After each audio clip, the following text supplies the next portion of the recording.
you give them a quick 1-minute summation of everything you do and who you are? Worked in 7 different industries directly that I actually had skin in the game, involved in different capacities. We can get into all that, I'm sure, later on. So I'm going to give you an answer you probably weren't expecting. I don't know if there's ever a moment I fell in love with sales. That one key thing to take that next level in your business or life. Absolutely. Yeah. A lot of those guys are looking to give, right? Yeah. They're looking to give back. They're genuinely, if they're that successful, they're probably very committed to what they do. Is that parody or is that real? No, this is what he actually tweeted.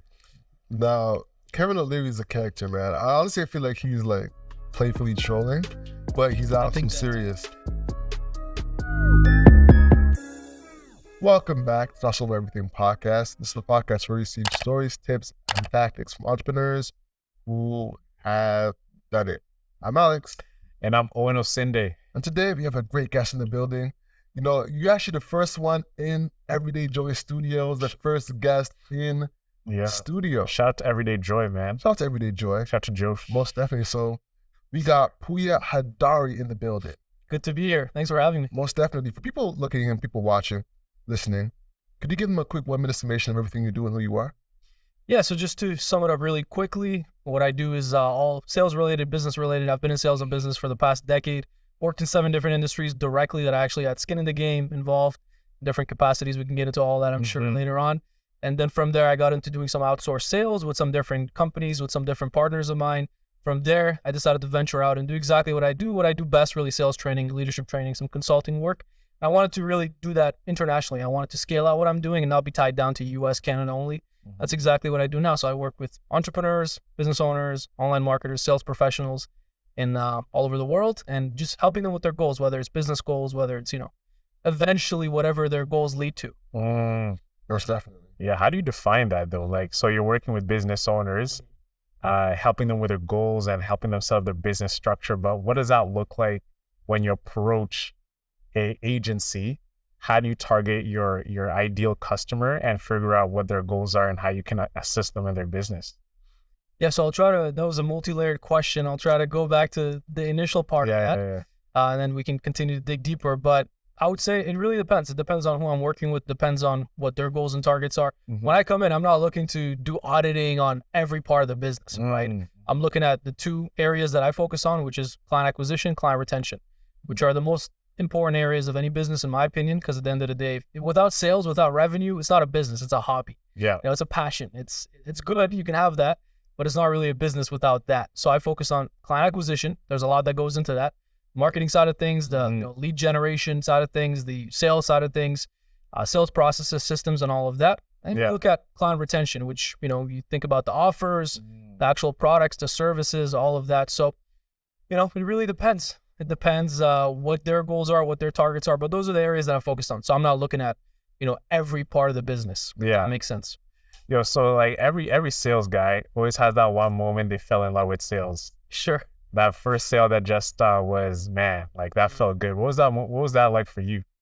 So I'm going to give you an answer you probably weren't expecting. I don't know if there's ever a moment I fell in love with sales. To this day, it's not something that I would do on my spare time. I'd rather be traveling or, sitting on a beach in Greece than just, doing a sales call, right? So it's not, I feel like I realized I want to get into sales and I would love sales when, first of all, I found that I have a natural propensity for it. Stamina was there. Stamina was there. English is my 3rd language. So I speak multiple languages. I can think in a variety of different ways. Being good at sales is really being a good problem solver, in my opinion. And just also being very solution oriented. And naturally, I've always been very optimistic just by nature. So I've always been very solution oriented. So in a deal, even if that negotiation goes 4 hours, which I've had many of, especially in the auto industry, I wouldn't be thinking, this isn't going anywhere, or I'm tired, or looks like this isn't just going to happen. I was always solution oriented, knowing it's going to happen. So, that's why I continued in sales. It wasn't because, I fell in love magically one moment. But when I was young, just still in high school, I knew that I want to get into business. I knew that I want to make a lot of money. I knew that I want to have a life that the formal education route just would not bring. And I knew right then and there, I'm not going to continue, formal education and schooling and all of that. And I figured I want to get into business. So I thought, what's the best way to get into business? Get into sales first. If you can, again, control the revenue side of the business, you can get into, good relationships with management, with partners, with all of that, work up the corporate ladder, and then eventually venture out, which is pretty much what I did. In hindsight, it seems like it's 2020, but it was definitely a lot of ups and downs, and, it was a long journey, but that's pretty much what I did. Yeah. No, you said that you speak 3 languages. English is your third. What are the other 2? So first language is Kurdish. So I was born in Iran. I'm from the northern part of Iran, so we speak our own language. We have our own flag. All of that is like a smaller minority in the country. So first language is Kurdish, second language is Farsi, and then third is English. Those are languages I speak fluently. Obviously, we all speak a bit of broken French and other, little words here and there. Naturally, from like 9th grade English, 9th grade French. Yeah, exactly. Yeah. And my fiance is Greek, so I speak a bit of Greek as well, enough to put together sentences to do, basic stuff. Yeah. I've been to Greece a couple times, so every time we travel there, I pick up more and I challenge myself and I order my own food or coffee or whatever, So, this language is actually speak fluently: Kurdish, Farsi, English. That's amazing, bro. All right, so from doing research on you, one thing you said that kind of impressed me a bit was that you said that you spend around $5,000 investing in yourself every few months. Sure. I know what you're referring to. So break that down. When I was young, this is maybe 19, 20 years old or so. Around then, I started making my first 6 figures. About a year and a half later, I got into some opportunities or I was making more money. And then I realized, the more access I have, the more proximity I have to good information, to powerful people, to just being in those networks and those circles, the more I grow, the more I just hold myself to a higher standard, the more my outlook really evolves. So then I told myself, this is a challenge for the year. I did that for 1 year. I said, every quarter, I'm going to invest $5,000 in myself. Well, initially I said every quarter, I'm going to make a major investment in myself. At that time, major was $5K. And I think still to a lot of people, $5K a quarter is a decent enough investment. And that could be in anything. That could be in courses, mentors, traveling to business seminars, conferences, whatever. So I did that for 1 year. So that year I invested $20K in myself. And that year my income tripled to multiple 6 figures. And there's no coincidence there. There's no coincidence at all. To me, it was very clear. What was it that you were seeing? Is it like the connections? Is it the certain knowledge you were getting that you applied it right away that catapulted your income? Yeah, so great question. I think it's a bit of everything. But before I answer you, bring me back to what I do now with that, because I have a different concept that I kind of apply to the same thing. But to answer your question, it was everything, man. I remember being at a business conference. This was in Miami. And there's a couple of guys there, and I sat VIP again. I wanted to pay the most, to be like right up front, to be involved, to be in the back, to be visible. Parties, whatever it is, right? Yeah, and to make those connections, to have those conversations. Because I wasn't necessarily there for the information. That was good, but I was there to meet some people. So I remember seeing a couple of guys that I used to watch on YouTube that I used to know their names, and I knew a couple of guys that were involved in different businesses, and just seeing them right there, I told myself, every now and then I get an opportunity, I'm going to go up and talk to them. And I remember one very specifically. I walked up and I was talking to the guy. We were having a great conversation. And for whatever reason, he just put his hand on my shoulder. And he's just like, listen, man, you seem like a talented young man. You're definitely going to make it. If I've done it, you can definitely do it. And just things like that physical touch, that, actual real moment I had with this guy, that was enough to justify the entire investment, the entire trip to Miami, that business conference, all of that, right? So there was a bit of that. There was information, just actually getting access to good knowledge, good information. Some of those investments were in, mentors that I worked with directly. Some of them were, in smaller type of conferences where, maybe there's 100 people and I'm actually getting to meet a lot of guys. So there was a lot of that, it was everything really. It was the experiences. A lot of the relationships I built are still friends of mine to this day. I have a lot of calls that I do, like I mentioned, with clients and meetings and things like that. And I run this group training thing, which is basically my own inner circle with a lot of my clients that are all different industries, all different countries. It's one of the things that I'm actually passionate about right now, because a lot of people come together and those are calls that we do. A lot of times they bring on guest speakers. Yeah. And those guest speakers are from the networks that I built all those years, from all those travels that are paying dividends now, so many years later. Yeah. I was going to ask you about maintaining a network, right? Because a lot of your business is all about maintaining a strong network. So how do you approach yourself? Like if you're at that Miami event and you're, okay, I want to grow my network here, you make that contact, having that conversation with that person, then the following up, because we can all go to conferences, here's my business card, I forget about you, and that whole trip, you got that contact, but you never did anything with it. What have you found that works for you that has helped you use that network to grow your business today? Yeah, so that goes back to relationship building, which is the core essence of sales, right? It's relationship building in all different ways. And I've never once handed out a business card. So I never went to these conferences and said, here's my business card, or what can you do for me? Or, looking to just get my foot in the door in that way. Or let me pick your brain, or let me do this and that.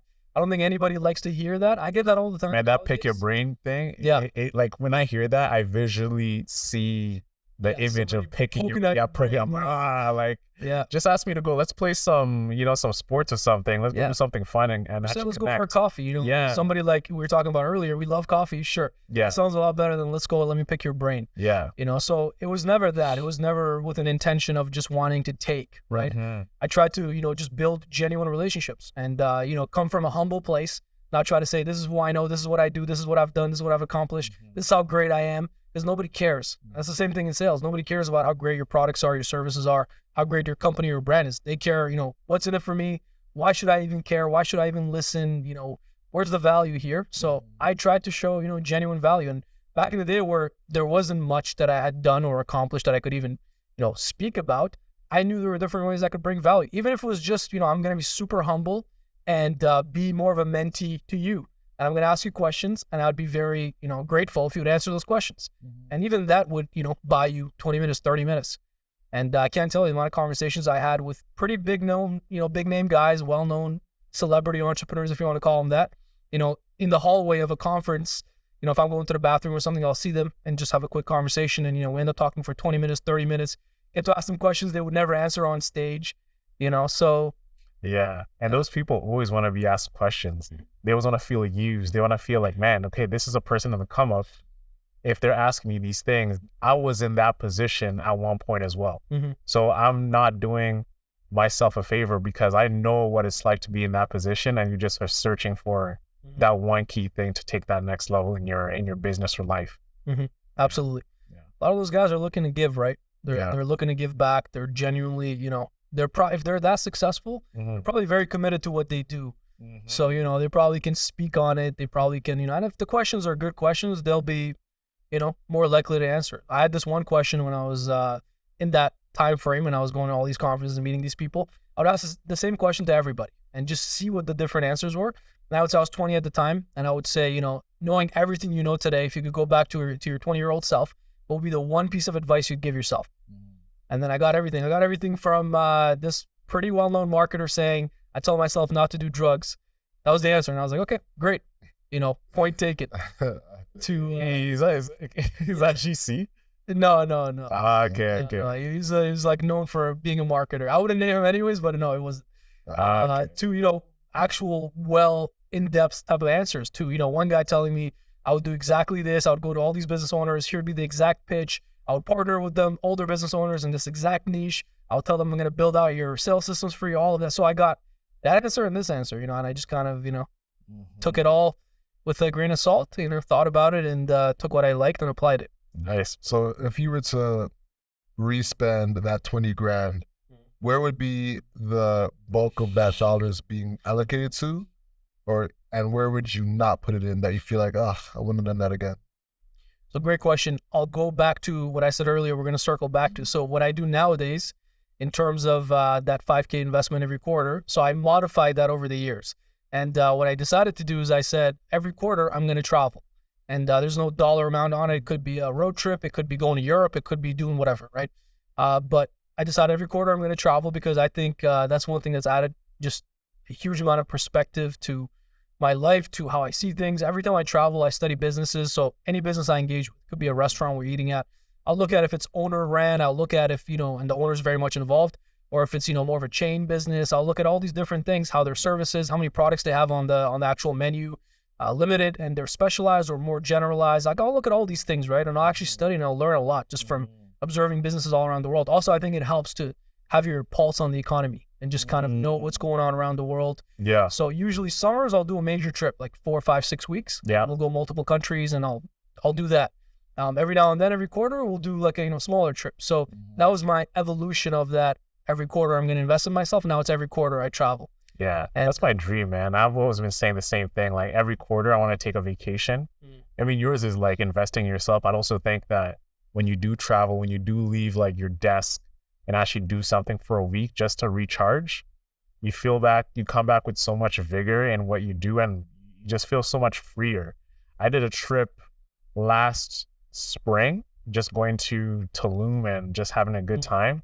I came back, and when I started my new job, I just felt lighter. I just felt like so much more focused. And I think that aspect of play, people overlook it just because you think that everything is all about the dollar. Everything's all about it's grind. And I had that mentality for the longest time. And I thought breaks, if I take a break, there is someone out there who's just gonna overtake me. But you realize in the scope of things that break can actually buy you more time, can buy you more creativity, more inspiration in the things that you do. So we got to start taking that hustle culture and just flipping it around and being like, okay, it's okay to actually invest in yourself by not doing anything and not just, okay, I'm going to buy a course to do or something like that. You know, we should just start normalizing that even more. Yeah, no, I definitely agree. I think either way it's investing in yourself, whether it's health, like we were talking about earlier, whether it's, traveling, whether it's business investments, it's about investing in yourself. That's an interesting conversation, right? Because I'm right on the line too. The first few years of my sales career, I worked 6 days a week, sometimes 7 days a week, 12-hour days for sure, sometimes even longer. And just completely in the grind. I that was the main priority. I didn't do anything else, and that's all I did. And I got the results in terms of financial results, but my health wasn't good. Relationship, just I didn't have time for that really. So I couldn't really allocate my time to anything else that I wanted to. Never took a vacation, never took a trip or any of that. That's why when I got the opportunity, I decided to sort of shift my focus and then make that a priority. Travel every quarter and add that perspective. I feel like you're adding layers to your character every time. You're adding different layers to your personality. And I think that comes across. Let's talk more about that, right? Because you were involved in a couple sales opportunities, then you broke off to do what you do now. So give some insights into that time in your life where you experienced that success, which led you to being Pouya Hadairi right now that we know you are helping entrepreneurs and small business owners. Sure. I mean, it depends what part of it you want. Because you worked with like the Grant Cardones, you were helping them set up sales systems and etc. So share more about what you were doing and building that expertise that gave you that insight to actually break off and do it on a solo aspect. Yeah, I think if I had to really sort of compartmentalize it so that it's sequential. Yeah, exactly. Sequential and easy for people to understand. I would say it was sales first. So just really learning sales, mastering sales, understanding what it takes, what it even means to generate revenue too. The exchange of goods and services for money or credit. That's kind of what transactions are. Transactions are the building blocks of any economy. That's sales. So when they say sales runs the world or sales solves all, that's a saying in business. Sales solves everything. It's real. It's a real thing, right? And again, like I said earlier, without sales, you don't have a business. Anybody can say, I got a t-shirt or I got a mug or I got this and that. But if you don't have sales for it, then that's just a hobby of yours. It's a passion of yours. So I understood that first, and I sort of, you could say, mastered that part first, although I believe learning is a lifelong journey and we're always getting better and always learning new things, new aspects of what we do. You could say I focused on honing in that craft first, so that was sales. Then I got into sort of leadership roles and positions and partnership roles. I became a partner, shareholder in a couple different companies, and now I was a leader. I had to duplicate myself into multiple offices, multiple teams. I hired hundreds of people, trained hundreds of salespeople, and that was a whole different game. Now, because when I was in sales, any company that I worked in, I was there to take your head off. Like if you were there, and people would know this, anybody that I worked with in sales, if you were there, we were friends, but when it came to business, I was there for my goals. I wasn't there to make friends. I wasn't there for fun. I wasn't there for relationships. You're a shark. I was a shark, and I let everybody know. I was very vocal about it. Nowadays, would I do that? Probably not. I was younger and more hot-headed, but I went into every company in my first week or so. I would say, I'm going to be the top sales guy here.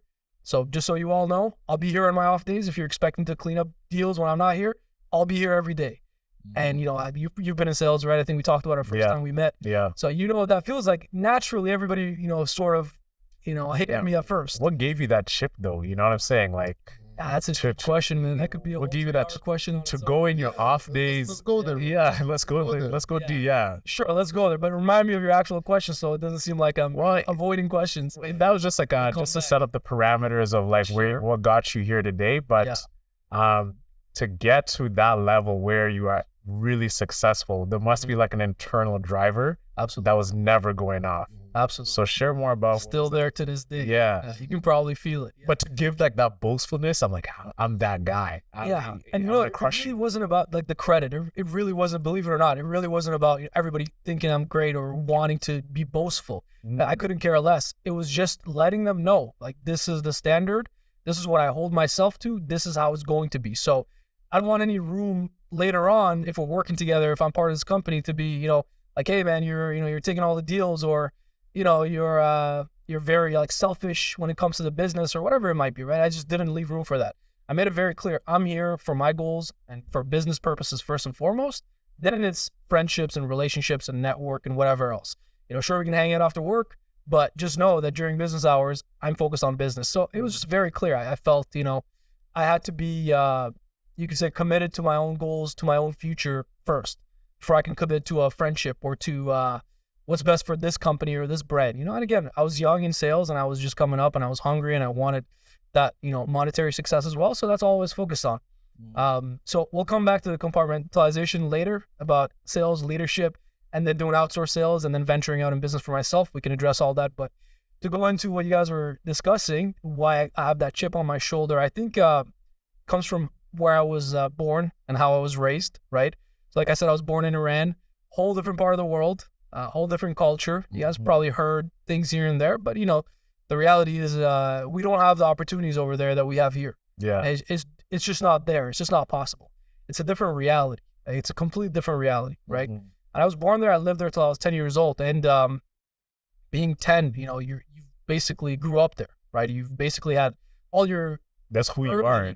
Yeah, you've had all your early experiences there, and at that point, I had no concept that I'll even be here. I'll even be migrating here, or, Canada or the US or any of these countries were even an option. It was just that, I was born here. This is where I live. This is my home. This is my... Exactly, right? So, moving over here, I realized right away, first of all, how different things were. I still remember to this day, very clearly, my first day at school here.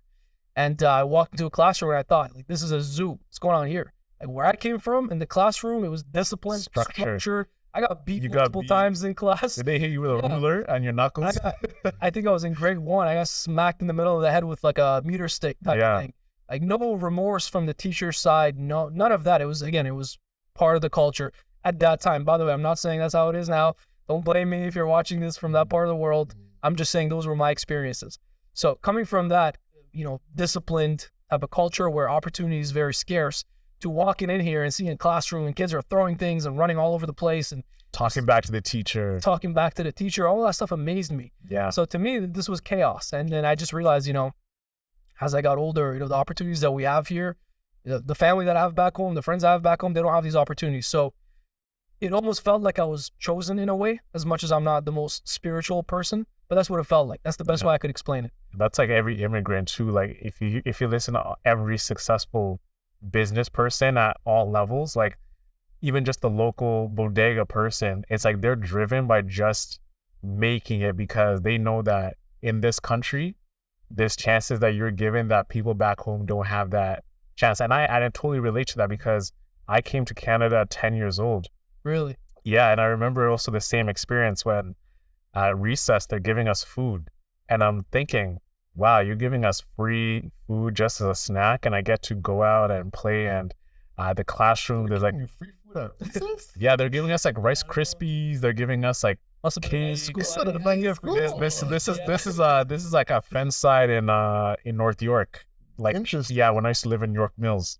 Damn. Yeah. Do you get free snacks? I don't recall. Yeah. Maybe like a lunch, like it's like one-time lunch. They will give us like some free milk. Free milk, chocolate milk. So man, it was a big it was a big culture shock, man. And like the way the rooms were made and the teachers, the way they're teaching, I was just like, wow, same thing. I was shocked because all I know is law and order in school. Whatever the teacher says, you listen. You gotta ask to do things. You gotta ask for permission everywhere you go because they want us to be like very, very disciplined. And every immigrant family, there's always that chip of like, hey man, you know what? My cousins are relying on me to do well, to represent my family, to put on a good name. Because if I don't make something out of myself here, then it'll just be a wasted opportunity because I know my relatives want this super bad, and I just squandered it by not going hard. There's one thing of going hard and not really making it, but then there's another thing of just being given the opportunity and not doing anything with it. And that's why ever since I knew about entrepreneurship and business and wanting to be successful, I've never let my foot off the pedal, and I never will until I feel like I'm proud of myself for being in this country. Man, it's a blessing having a Canadian passport, one of the greatest gifts you could ever have. It's definitely a gift. Yeah. Were you born here? I was born here. Okay, so Yes. yeah, there's the contrast here. Yeah. So you should definitely be grateful. Just where you are. No, I definitely am grateful. And I've had similar experiences though, where I've gone from, actually when I was 12, I went from public school to private school. And that was like a huge difference for me personally. You know, where I knew that I was being given an opportunity that not a lot of people had. Yeah. You know, so, and that was went from like the worst neighborhood in Toronto, one of the worst, to one of the like the most prestigious schools. So that was like a huge thing. I remember telling like some kid in grade 6 that I was heading out, and he's I remember his name was Bilal, and he was like, Man, like Bilal, eh? One of my close friends is Bilal. Oh yeah? Yeah. Hilarious if it was the same person. Yeah. But he was like, you know, you're giving an opportunity that no one gets, eh? Take advantage of it, you know? So like when I went there, I went with a different mentality. I was looking at all the kids there like, y'all are just squandering this. And they were playing like fake gangster, like tag. And I was like, this isn't a game back where I'm from. You know what I'm saying? So I realized, real life. Yeah, it was real life. So I realized that there's a difference in this setting. So I was like, all right, I can take advantage of this and, you know, continue to flourish versus being in public school. That's one thing that like changed me. So if I was to ever have kids now, I'm like, all right, definitely going to private. You gotta take kids to private school. For sure. Yeah. I would double dip actually. Really? Private and public. So you could, you know, get a sense of both. Just repeat your own experience basically. Yeah, I think it's an experience worth repeating so you can get a sense of the difference between people, because when you in private school, it's silos. You know what I'm saying? Especially in private schools, because a lot of rich people go there. So they are like those kids, they know that they're rich and take advantage of it. Whereas in public school, ain't nobody know that. Yeah. You know, like it's funny. More people steal in private school than in public school. Yep, Because not surprised, yeah. Because in public school, you're like, hey, I don't know nobody's thing, so I'm just gonna leave it. But in private school, people are like, he's just on the street. I know who he is. And like, they're a lot more, you know, greedy in that sense. So having both experiences, I think, are very monumental for a lot of youth. So yeah, man. So I've had my own experience where I've like seen the stark differences, but nothing compares to y'all, where it's like country to country. Yeah. Like, yeah, that's a huge difference. Yeah, that immigrant mentality is definitely a real thing. Yeah. So I would say that's one. But on top of that as well, the reason is a real thing is you get perspective. Yeah. So the key takeaway here, I guess, would be perspective. Respect. When you have perspective, everything's just different. You'll never catch me complaining about some basic things or day-to-day life or whatever else it might be. I just never have. I never will, because I have perspective. You understand how much worse things could be, you know, and you're very grateful for where you are today. But then that's where most people stop. I would say somebody like myself, I think even yourself, it sounds like, would go along the more of the mindset of always grateful but never satisfied. And you mentioned earlier, you know, you're going to continue to go hard until you get to where you think that's your measure of success. For me, I don't think there's a ceiling. I don't think there's ever a time, because as you grow and as you evolve, as you get better, as you discover more in life, as you could say achieve more, but achieving more could just be anything. It could be experiences. It could be wealth comes in different shapes and forms, right? I think as you evolve and as you grow, you know, so does your potential. So does the ceiling. It's not something you'll ever catch or reach. It's like your shadow, right? It continues to evolve and grow with you. So for me, I basically live by that. Always grateful. I genuinely am very grateful in every second of every day. Thankfully, I think, again, part of this is by nature. I'm just always very optimistic, happy, just naturally. That's my baseline, so that's good. I'm always grateful, but I'm also never satisfied. And that goes back to full circle to the question of where that chip on my shoulder came from. It's partially nurture, being an immigrant, coming from a different part of the world, having that perspective. It's partially nature. It's partially the fact that I'm just ultra competitive, even when I played sports and, you know, all of that to this day. And also just, you know, I'm just never satisfied because I know what I could do. Yeah. I know my potential. I know what my standards are. And I I just hold myself to my own standards. So at 27, right? What does that success look like to you? What does the future success look like? Yeah.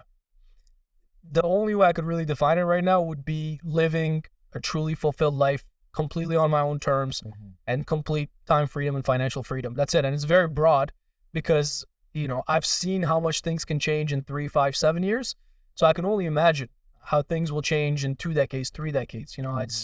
It's not something that I even really think about to that degree or try to define it, because I think it's just, you're putting constraints on yourself.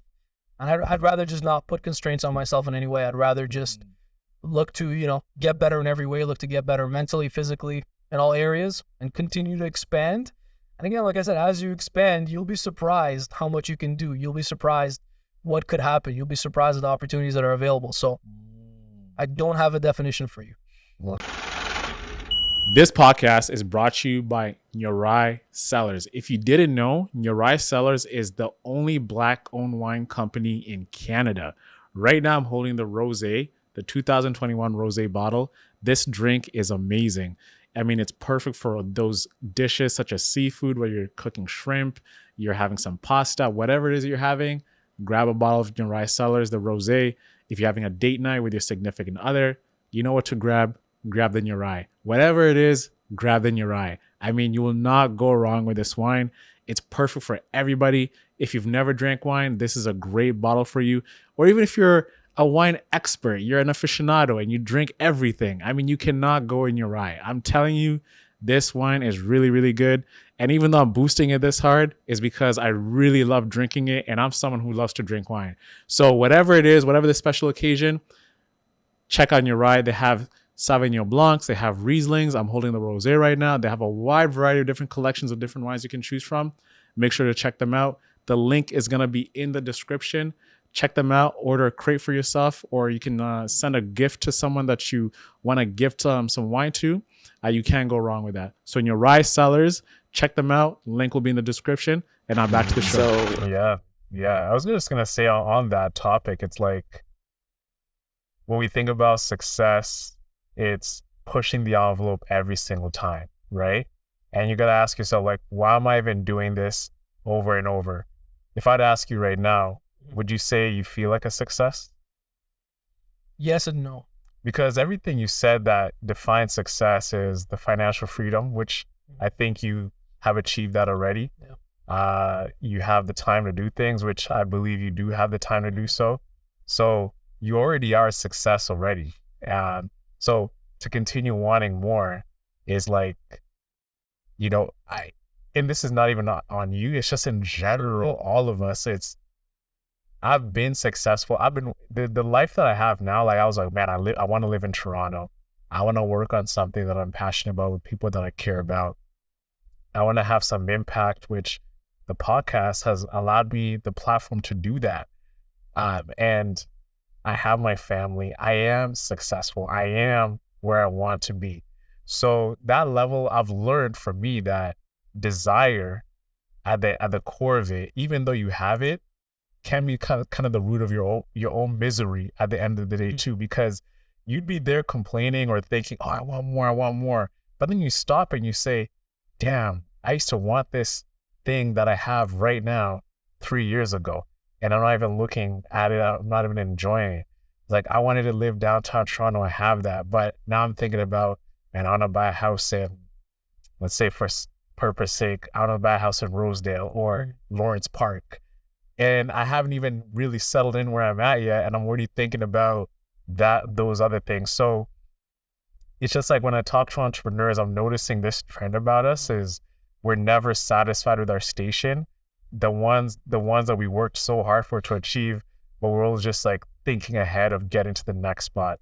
Yeah. So a couple of things there. I feel like you just have to say this. I'm not saying that's the right way to be or the right way to think, right? As success is everybody's own definition of success, right? You want to be a school teacher and make, 50, 70, 80K a year. Yeah. And, be home with your kids and have a 9 to 5 and have summers off. And that's where you're happy and you feel genuinely gratified. Then perfect. That's success. Ray Dalio, I don't know if you guys are familiar with him. Yeah.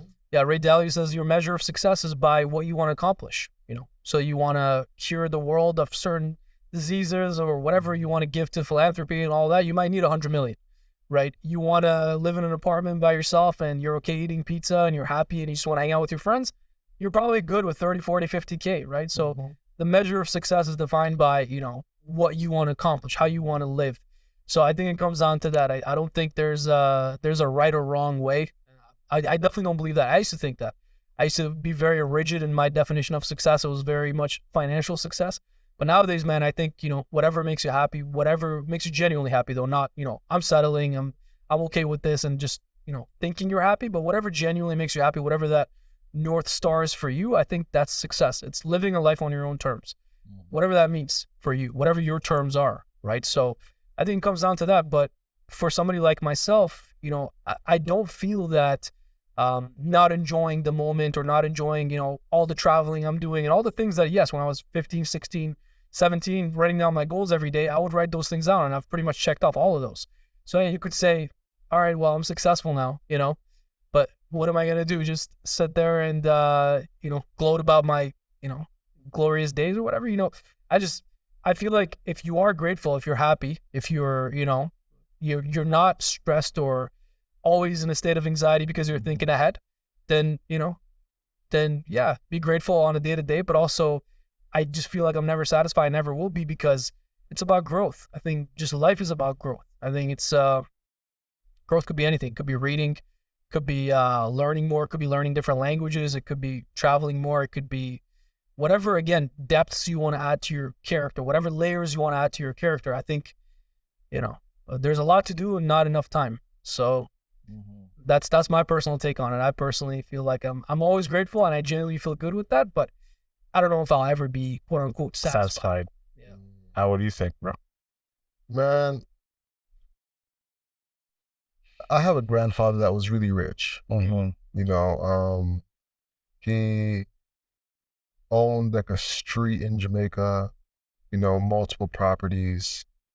And I have a grandmother who was the teacher in your analogy, you know, and she more so served the community, served her family. One had a huge family. My grandmother had a huge family. My grandfather does not have a huge family, maybe 2 kids, one's in the States, you know, well, 2 is in the States, one's here in Canada. So even though he, you know, had a successful career, he worked in the Detroit you know, plants, saved up his money, came back to Jamaica, bought up land and started like, you know, playing Monopoly, you know. So looking at both of their lives, man, really gave me perspective, because when my grandmother passed, it was a celebration and you couldn't pack up the church, you know, you couldn't find a seat in that church when she passed, you know, versus looking at my grandfather now, who's still alive, but he's getting robbed right now. You know, people are I can't wait till he passes to look at his, To take his assets. Exactly, you know what I'm saying? So looking at both of those, it's like a stark difference. And in my life, as someone who is aspiring for more, like it lets me know that there is more, but what you sacrifice along that way can come and bite you. You know, I look at my aunts and my mom and look at their relationship with him, and there is a bit of resentment because he locked himself away and focused on the business. You know, so I know that there is a line that you have to maintain as you grow as an entrepreneur, or else you're gonna lose the family and friends that mean a lot to you. You know, so my goal is to reach. It's like it's like a tug of war between your goals and your friends and family. You know, so my goal is to reach as far as I can while maintaining that tug of war. You know, Yeah, that's understandable. Man, there's a crazy tweet Kevin O'Leary had the other day. You guys see that tweet? No. Man, essentially he was saying that Was it about FTX? not even that. It was like this tweet about how everything you do for success, it's like disregard your wife, disregard everything, achieve success at like all costs. It was, I think I liked it somewhere. Let me try and find it. But Yeah, see, that's what I wouldn't agree with. I feel like, you have to have your priorities. You have to have, close relationships. That definitely comes first before just wanting to make money.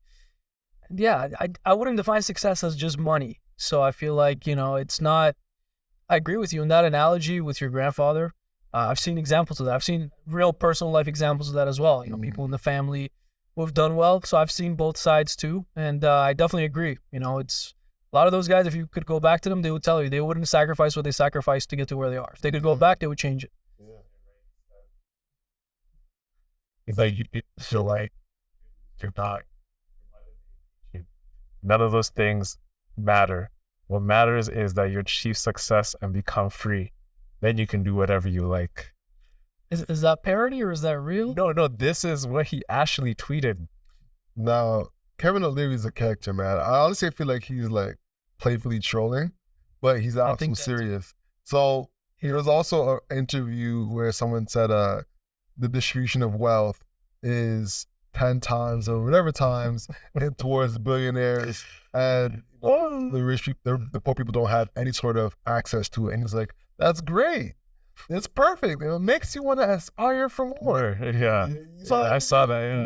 So Yeah. it's like, I feel like he's truthful, but also trolling at the same time. I just think he's tone deaf, Like, I think when you've made it to a certain station in life, everything else to you becomes that, how could you not be possible to achieve this? Yeah. So you think that? I don't think he is, man. I think he's a smart guy. I think that's part of his character. You think he's playing to his brand? Yeah, I think he's playing to his brand. I agree with you. I think he's a smart guy. I think he knows exactly what he's doing, man. I don't think he's tone deaf. He does enough traveling, enough dealing and wheeling with people to know, what's going on. And that's true. He did come from the ends when, his boss used to tell him, scrap that gum off the floor, and seeing how, he came from humble beginnings. Yeah. He knows what it's about. Anybody who's that successful and hasn't just been given that money is not going to say that and mean it. I don't think, at least. So I feel like knowing a little bit about him, obviously, I don't know him personally, but I think it's that. I think he's trolling a little bit. I think he's joking a little bit. But I'm sure, like you said, there's a bit of, There's a bit of truth. There's a bit of truth in there, man. After a while of being wealthy, I think it does get to your character after a while. So I think it's a relationships change, right? Mm-hmm. Things change, relationships change. People ask you for money, things happen. So things do change for sure. Yeah. But I think, it's a fine balance of being humble and having your priorities in check, and then also, staying focused. So, one thing about having these business podcasts is that we don't really get into like the real crux of being a successful entrepreneur, man. Mhm. When you reached a certain level, how did your circle change? How was that for you?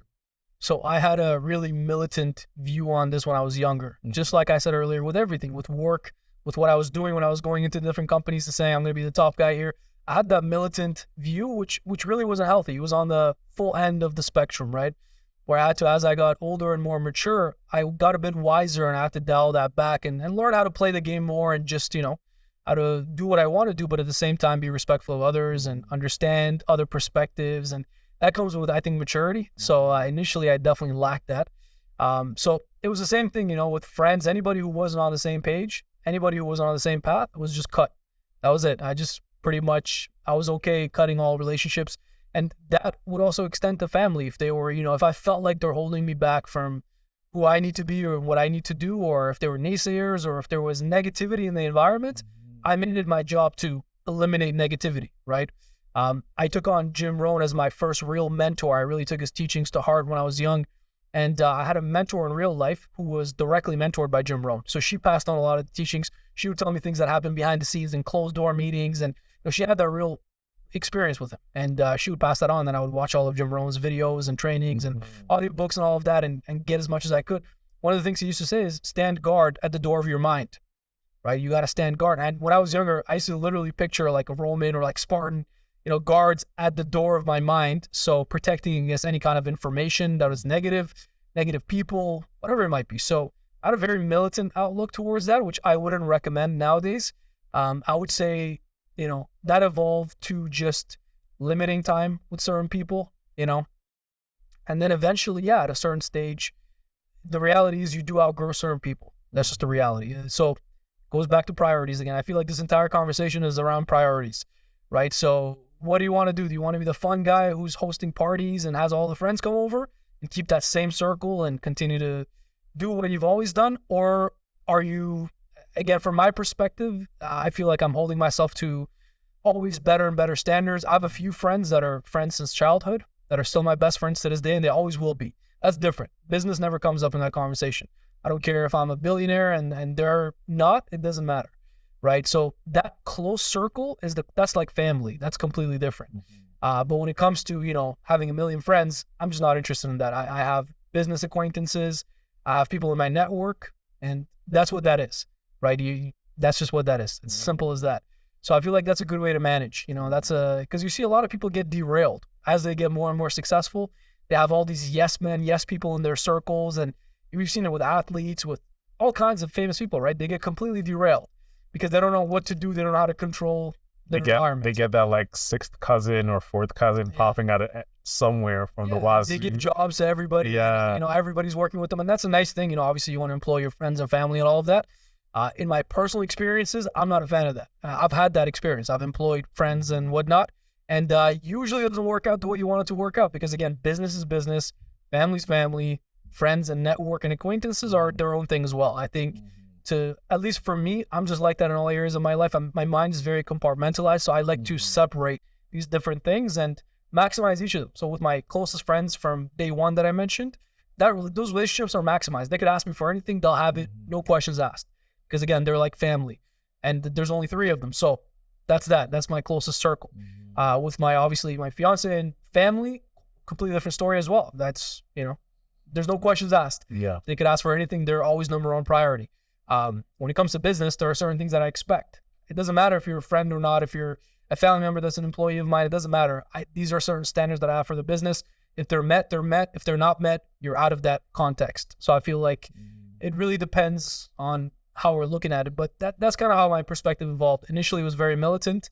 Nowadays, it's more tempered and more context dependent. So depends on what the relationship is. Depends on what I need to do, and if that makes sense. Now, you have been studying sales for years now. You're expert at it. So our audience, they're small entrepreneurs and building their own business up. Let's get into that. Let's get for the people that are still learning, in that beginner stage of building their business, what are some key takeaways that they can take with them when it comes to having a smart process of closing sales? So great question. Yeah, we can definitely dive into the sales stuff. I would say to always focus on sales fundamentals, just for any of your audience who are sales professionals, small business owners that are, in the early stages of their business or just beginning. Startups. Startups. Focus on the fundamentals as opposed to fads or, just, simple, day-to-day kind of techniques or things that you hear that are hot today and then gone tomorrow. If you just focus on fundamentals of what goes into a successful product or service, what goes into a successful sales process, what goes into all of that, I think you're going to be more successful. So I'll give you a quick example of this. In modern times, we got a lot of people, that reach out to me or my team, for example, who are looking for jobs or positions as appointment setters or lead generation roles or closers, as they call them. And that's something that I, for example, wouldn't do. If I was a younger kid nowadays coming up and learning sales, that would not be my approach. And all of my own clients who are sales professionals who have come to me from that same context, I've completely changed their mindset because you're going into sales. You need to know everything around sales. You need to know how to find a lead, first of all, how to actually, find your leads and cultivate your leads, nurture your leads. You need to know how to, do the marketing side of things, how to get in front of somebody, get that attention, because that is really the main currency we're always fighting for, it's attention.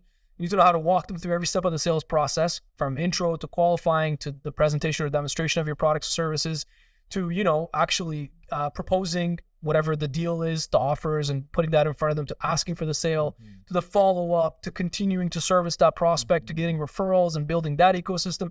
You need to know it all. Like, that's what being in sales is. It's not, I'm an appointment setter, so I only know how to type out these few messages or a couple questions, and then I say, yep, you're scheduled with our team, see you later. I repeat that same process with everybody.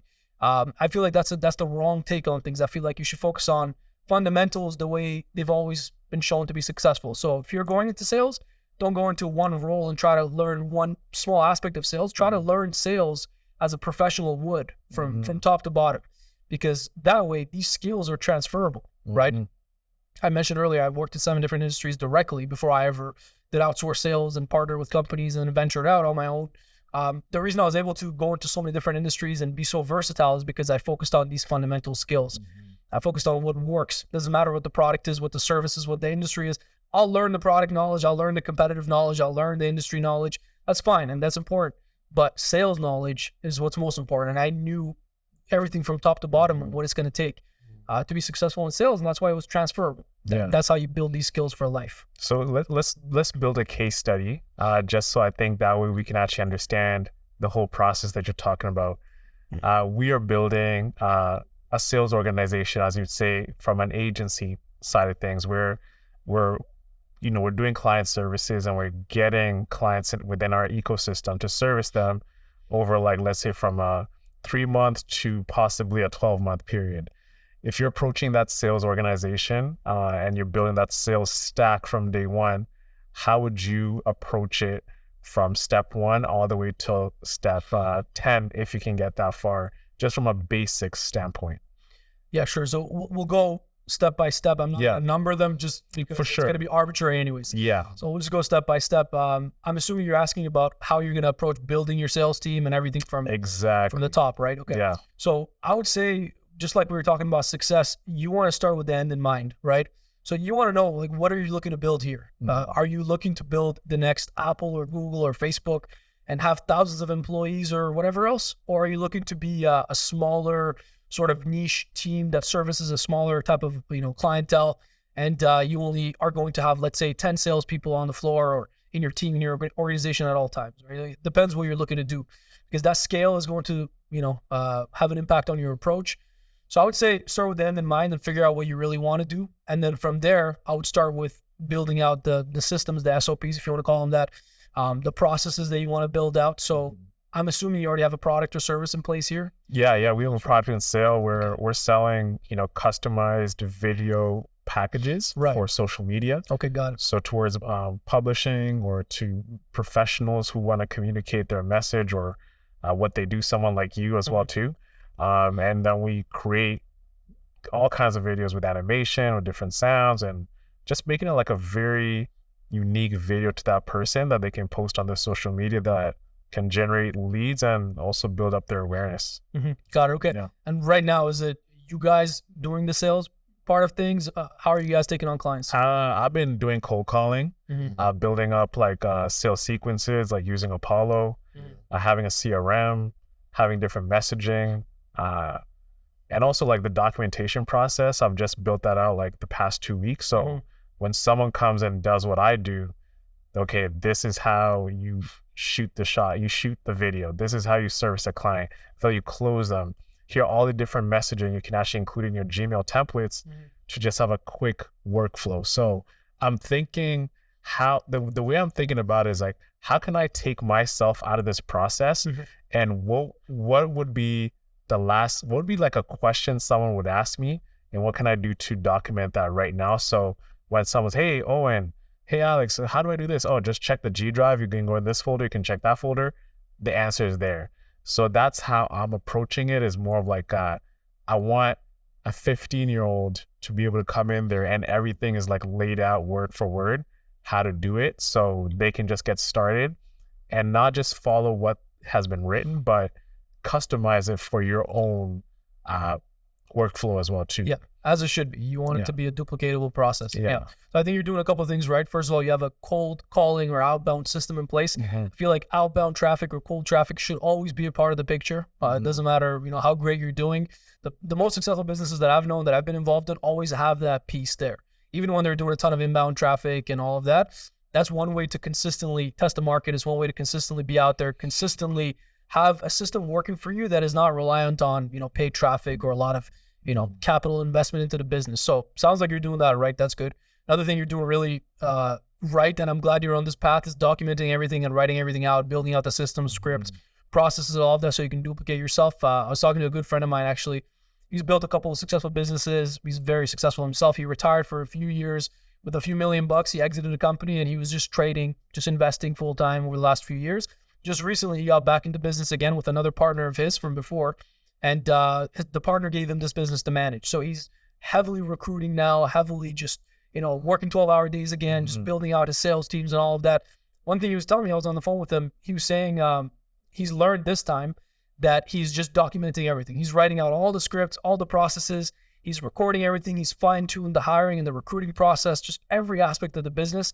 He's fine-tuned now because the previous businesses he built, and he built 2 businesses prior, he didn't really do that. He did it more reliant on personality and more reliant on just his own willpower, his own work ethic and all of that. And that's good, but that's not going to be duplicatable. You won't be able to take that same framework and put it into any business and have it work for you. So that's what he's doing now. So it sounds like you're doing that as well. That's definitely the right approach. Yeah. I would say instead of thinking about, building your sales team and hiring people and having everything just like a BDR or something like that. Yeah. Instead of that, I would say instead of just wanting to multiply things right now, it's kind of like running paid traffic, right?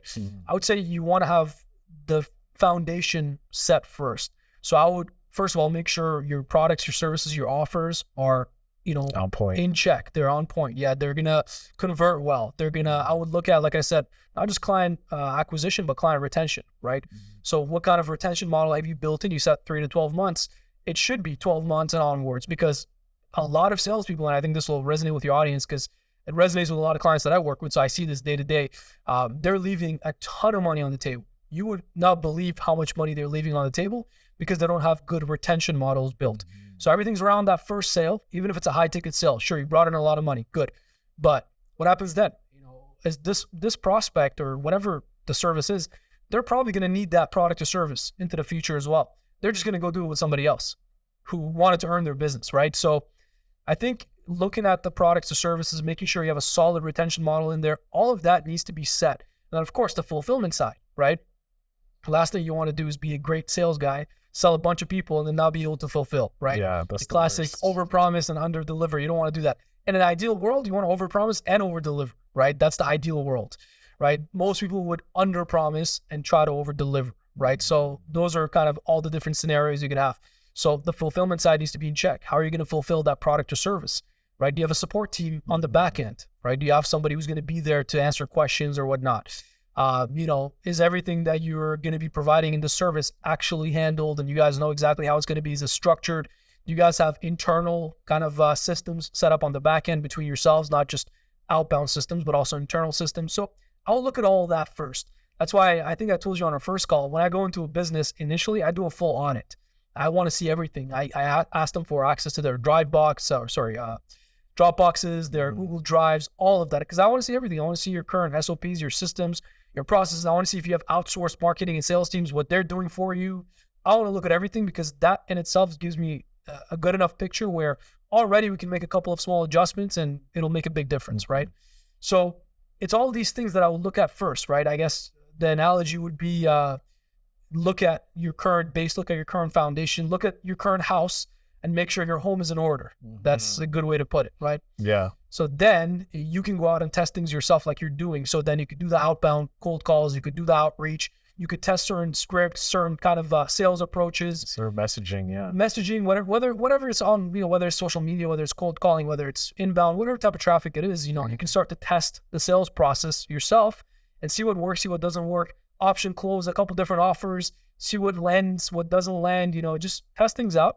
And then once you have your SOPs, your scripts, your processes, everything built out, everything written out, then you can look at, hiring for whatever position that is. Yeah. And and that's honestly, it's been amazing just like building that out, just because I feel like there's a lot of more weight off my shoulder. Like even if I'm building the scripts out, I'm building the systems out, I know it's for other people, but for me, even sometimes I forget what I wrote. I forget some good emails that I sent out to people.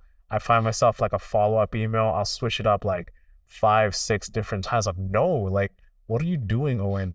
Write one good follow-up email that can be used by everybody, and like you can use it. You can just copy and paste it, plug in name, plug in product, plug in offer, and just all these different things. Like there's so many emails that I've written that I need to bring this all under one umbrella. And also got to give thanks to my background in just being a business development associate. Also partnerships is another big part of sales as well too, that no one ever thinks about. Seeing our VPs of sales and how they approach like building a sales organization really showed me that it's not about personality. It's all about structure and organization to the T. Like every single thing, every single number, all your product, all your margins. Okay, if I'm gonna give this customer a discount, we need to understand like how that impacts everything on a dime, right? So building a system that can easily plug and play. Okay, if we do this cost structure, this is how it's going to impact our profit. It's going to impact our fixed costs as a business. Can we offer that as a long-term deal? No, we should be walking away from that sale. So, but before I was like, just grind mentality, make the call, do everything. And I just realized like, no, that is not sustainable, like at all. So it's just like as you learn and grow in the business, especially in the sales world, you start figuring out how to be more lazier. And that's actually a good thing, because the more lazier you are, the more you're looking for shortcuts in a good way, just to piece things together so you don't got to do them over and over again, which I find it gets tedious. Exactly. Yeah. So personality works as an individual. If you're a solo guy in sales, personality could work. You could do well off of personality, right? Yeah. But if you're a business owner and if you're looking to duplicate yourself and build a team and scale out, personality is not going to cut it. It's not how it works. And I would agree with you. I would say be efficient, but there's a caveat there. I would say don't try to be efficient at the risk of being effective. The big difference there. A lot of people, a lot of entrepreneurs, startups, small business owners, they try to be efficient, but that's all they're trying to be, efficient. You can efficiently, go to zero, right? You can efficiently work yourself out of business, right? So it's not just about being efficient, it's being efficient, right? But also being effective, meaning getting the job done. What are we here to do?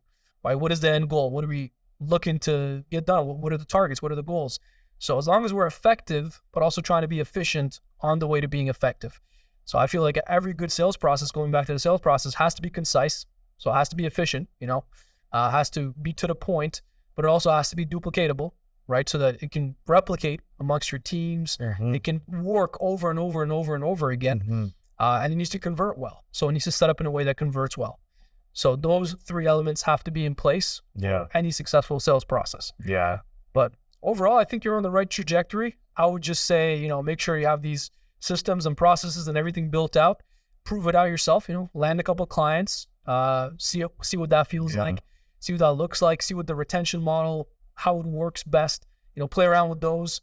And then once you've kind of played around with things, then you can hire out again. You can either do it the way a lot of people are doing it nowadays and hire out for an appointment setter or a lead gen role, hire out for a qualifying call or introductory call individual who just takes on, calls to just qualify the prospect, just ask a few questions, short calls, and then passes them on to a closer, quote unquote. Or you can just hire one person, train them up and say, you're in sales, here are all the responsibilities and here's what you can do, and, have that in place.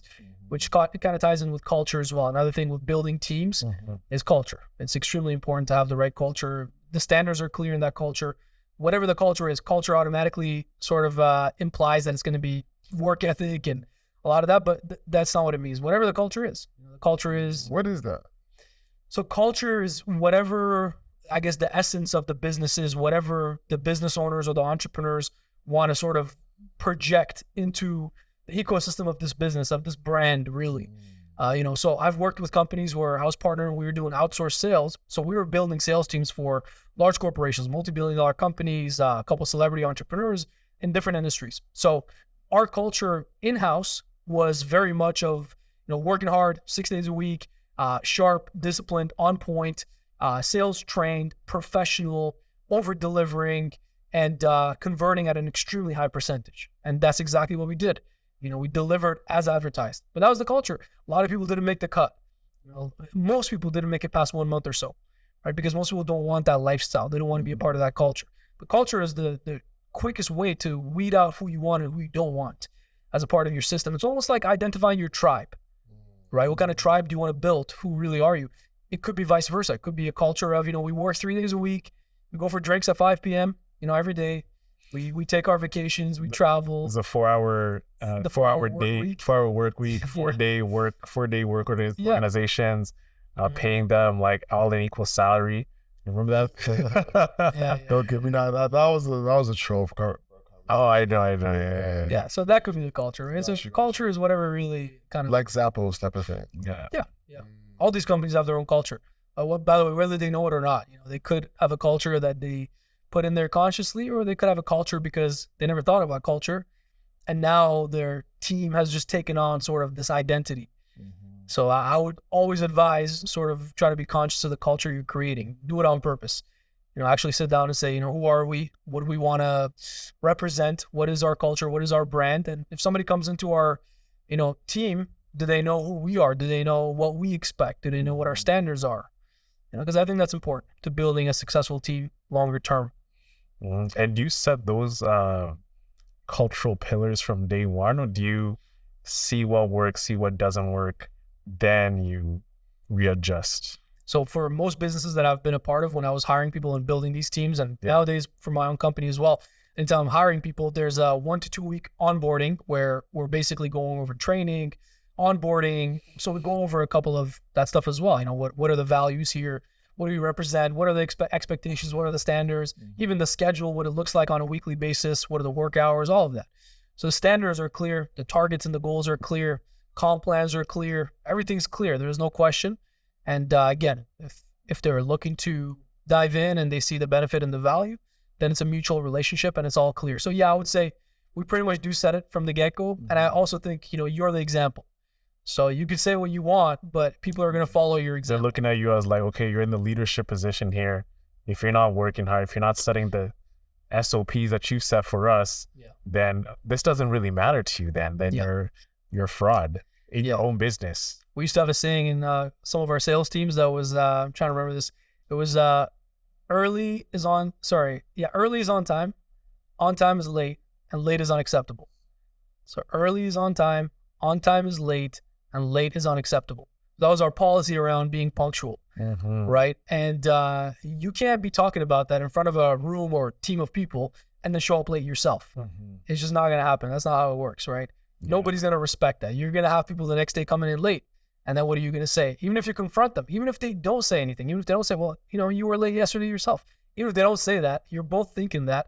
And that culture has just been diminished. That standard has just been diminished by yourself. So if you're going to set a standard, if you're going to have a specific culture you aim for, you better live it yourself. It better be something you genuinely believe in, so. Yeah. Culture is key in everything. Yeah.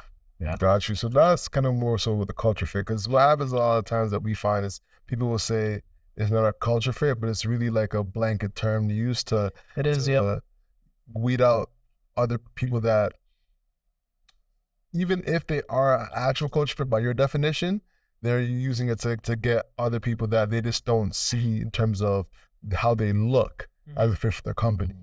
I've seen that as a blanket term to try and gloss over that. Have you seen that at all, or no? Yeah, I've seen that too, and I'm not a fan of that. I'm not looking at how somebody looks. I'm honestly not even looking for talent, or I'm not looking for somebody who's like, the best salesperson. I'm looking for other core traits usually. Are they hardworking? Are they coachable? Are they going to listen? Are they going to talk over me every time I'm trying to correct them on something, right?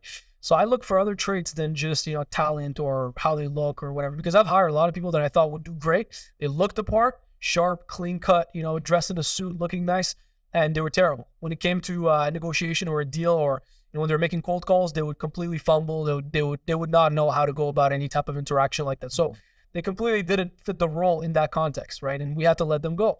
And I hired people that you would be shocked that I even gave them an opportunity.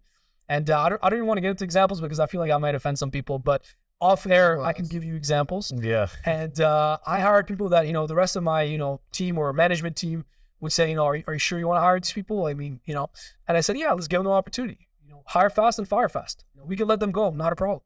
If they're not a fit, we'll let them go next week. Who cares? But I saw something here, so I want to give them an opportunity. And some of those people ended up blowing it out of the park, crushing it, staying with those teams or those companies for the long term, doing extremely well. Because again, they probably as well didn't think they're going to get that opportunity. So now that they got the shot, they also had that chip on their shoulder. They worked harder. They did more. They were more coachable. and they got the results. So yeah, I wouldn't look at how somebody looks necessarily. I feel that. As Rich was wrapping up, one of the things that I feel like a lot of us struggle with is outbound, getting those cold calls, getting from cold call to actual meeting. For people that are, looking at outbound and getting nervous and having that, anxiety around that, and cold calling, getting a few rejections, not having a better close rate, what are some of the overarching strategies that you can use to have a better close rate? Yeah. So first of all, if you're doing any kind of lead generation, whether it's outbound, inbound, whatever it is, whenever you're in front of prospects, they borrow your confidence. Your prospects borrow your confidence. That confidence better be there. Confidence in yourself as the person who's going to service them, as the right option for them, confidence in your products and services and the results that they can deliver, confidence in your brand and your company compared to the rest of the competitors in the space. So that confidence better be there, and that confidence better come across, because that really is what it is. You're selling them. So you can't say, oh yeah, we have a mediocre product and we're going to do an okay job, and hopefully we can get you the result you're looking for, hopefully over the next 3 years. That's not a very certain convincing convincing pitch. So chances are you're not going to do well with that. But if you have genuine, real confidence, and by the way, it shouldn't be fake or altered confidence, because then it's going to eventually be weeded out. People will see through that. So as long as again, that's why I went back to when I was giving you some feedback, looking at the foundations being strong, your products, your services, your acquisition model, your retention model. Because if the foundation is strong, you can speak with that type of confidence. You can tell somebody, listen, I'm here to earn your business, and we're committed to doing whatever it takes to earn your business. Let's look at what your needs are, what your wants are. Let's look at what you are really looking for from, what the main problem is you're looking to solve. And let's look at how exactly we can cater to that, right? So when you can speak with that level of conviction, chances are the person with the most conviction is going to win in that scenario, right? So I would just say, don't be nervous. Don't be anxious. Like you said, if you're making some cold calls or reaching out to build connections, just understand, do you believe in what you do? And you should be selling something you believe in. You should be, selling a product or service you would buy yourself. That's the golden test. If you wouldn't buy yourself, chances are there's some work to do. And if it's your own business, you better get to work. If you're working with a company and you're selling a product or service that's subpar, okay, you're in sales, maybe you're younger, you're just starting your career, sure. Get your experience, get out of there, move up to a better company you genuinely believe in. But if you're the business owner, if you're the entrepreneur, you personally wouldn't buy your own products and services, there's a problem. That needs to be handled before you do anything else, right? So that's one rule. Another golden rule, just quickly while we're on this topic here, is only work for or with people you genuinely respect or admire. If you don't respect or admire them, don't work for them or work with them. Those have been rules that I've learned the hard way, both of those rules. So I would definitely advise everybody to re-listen to that and look at how they can apply that to their own lives, look at where they are right now. But yeah, back to your question. So yeah, I would look at just being very confident with everything, with the product, with the service. I'll look at having a pitch that is going to be to the point, that is covering all the major elements to who, what, when, where, why. Because they're going to think to themselves, if you're cold calling, or if you're knocking doors, or if you're reaching out to somebody, any type of cold manner, they're going to think, who are you? Why are you here? Why should I care? Why should I give you any time? It's the most valuable asset, right? It's the only thing we're not going to give back. So why should I give you any of my time? So you need to answer very concisely and, in the best way possible. Who are you? What you do? Why you're here? Why you should, earn their time? How you can help them, what's in it for them, how they're going to benefit, sort of put that into a pitch. Obviously, in better ways, we have scripts that we follow, we have, structures that we follow, but, have that pitch as well. And then obviously, know who your target market is, know who you want to get in front of, because you're not going to sell to everybody on this planet. It's just not possible. I don't care if you're the best closer or sales guy on this planet. Chances are, if I put you in front of, 8 billion people, half of them are going to hate you right away or just want nothing to do with you. Right? A good percentage are not going to be qualified financially or otherwise for your product or service. Out of the ones that are qualified, some might already be with other people, might not be in, might be in early stages of the buying cycle, so they might not quite be there yet in terms of wanting to make a decision on your product or service. So it's going to be boiled down to a very small percentage of people that you can actually, who are qualified, that you can actually ask for the sale, and there are real objections, quote unquote, or real problems you can solve to get that deal done, to earn their business, right? So I wouldn't try to sell just to everybody or be everything to everyone, because that usually doesn't work. That's why people niche down and want to speak to one target market. Same thing in sales, right? Not everybody's closable. So try to close the people that are closable. So those are just some generic off the cuff pieces of advice that I would give you for cold calling, in terms of, converting better. You asked about closing as well. In terms of closing, I would just have, a good process again that is duplicatable in terms of the closing. Usually option closes work really well for most businesses. So a standard one that I would just say you can always lean on is option closing. So as opposed to saying, Alex, we have this product. This is what it looks like. These are all the details. This is how much it costs. Let's go ahead and get this done side here. And then Alex says, well, I wasn't planning on making a decision today, or, I don't know if this is the right fit, or all these million things that they could say, boil down to a few core reasons, but they could go, about it a million different ways. As opposed to that, it would be a lot easier for most people, especially if you're not a sales killer, sales assassin, as I like to call them. It'd be easier to just say, Alex, based on what I'm hearing, it sounds like this option here will work best for you because it would do X, Y, Z. Always be specific, detailed, let them know you heard them and you're giving them real advice for them. And we have option B here, which I would personally recommend. I think that personal touch, personal recommendation as the expert, if you've done a good job to build your credibility so far, would go a long way. So Alex, personally, I would recommend option B because of X, Y, Z, blah, blah, blah. This is what it would do for you in your case. You have both options. My recommendation, which one works best for you? And then doing an option close like that, asking for the sale in that way. So yes or no is not an option. It's A or B. And either way, you're winning. And if you're doing things correctly, if you have a good product or service, they're winning as well. Wow. I know I said a lot there, but I think that was a big jump. there's a lot to discuss. No, you got me thinking about option closing. And as you're talking about that, I was thinking about, we don't have an option close. It's either you do one package and it's like this is a 3-month thing you're committing to, but there's nothing that's like a small uplift just to bring them in and then get them on. Like back when I was selling gym memberships, there's like the 7-day free trial. There's like a 1-month membership. As soon as you get them in that ecosystem of coming in the gym, feeling the workout, okay, I've been enjoying this 1 month. Let me get that membership now. Yeah. Right. So it's those little things where they can just get a taste of what you're about at a small fraction of the price, but it allows them to opt into the actual package or offer that you originally offered at a rate that's subsidized from the original offer you gave them in the beginning. And essentially no risk. So there's minimal risk, maximum upside. They get to experience their product and service. So that's definitely one way that works well for subscription models, and a lot of the major companies you see doing that. So there's free trials, there's upsells, there's downsells, there's multiple packages and options. There are more retention models, there are higher ticket models. It really depends on, again, what approach you want to take. That's why I said, a while back, you want to start with the end in mind, look at what you really want to build. And when it comes to just products and offers and your packages, there's a lot that goes into it, man, because who are you trying to work with? Do you want to work with 1 million people, but paying $1 a month, and that's 7 figures in revenue per month recurring, but you're going to work with all types of individuals, all types of personalities. You better have a good support system, back end. You better have a support infrastructure to handle the complaints, the emails, the messages, the outreach, the technical support, all of that, right?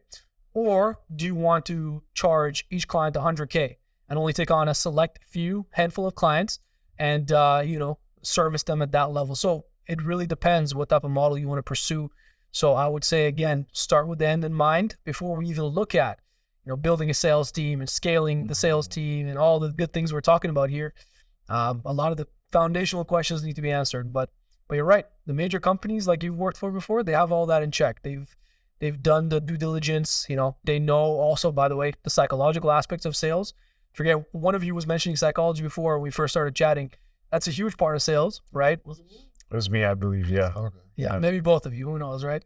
So psychology. We can do a part 2 on psychology. Oh yeah, 100%. We can do multiple parts to this. I don't even know how long we've been talking now. Psychology is a huge part of it, right? So what you mentioned, consistency bias, confirmation bias, all these things play into sales. And like you said, if they come to the gym in that example and they're working out for a week or so, now they made a couple friends, now they feel better. People tend to stay consistent with their previous decisions, with their previous actions, their previous behaviors.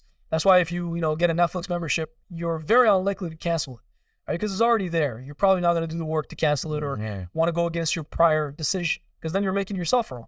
Yeah. And we have a tendency not to make ourselves wrong or look for all other evidence to try to confirm our own pre-existing beliefs, which is a huge blind spot in all areas of life.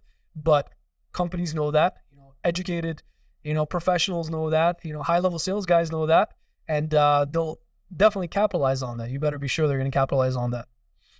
Most definitely. With that being said, ladies and gentlemen, that wraps up the show. House is what you can't control. So control your grind. I control your life. I'm Alex. And I'm Ono Sende. And I'm Pouya Hadairi. Boom. That's the show, y'all. Peace. Have a great week, everyone.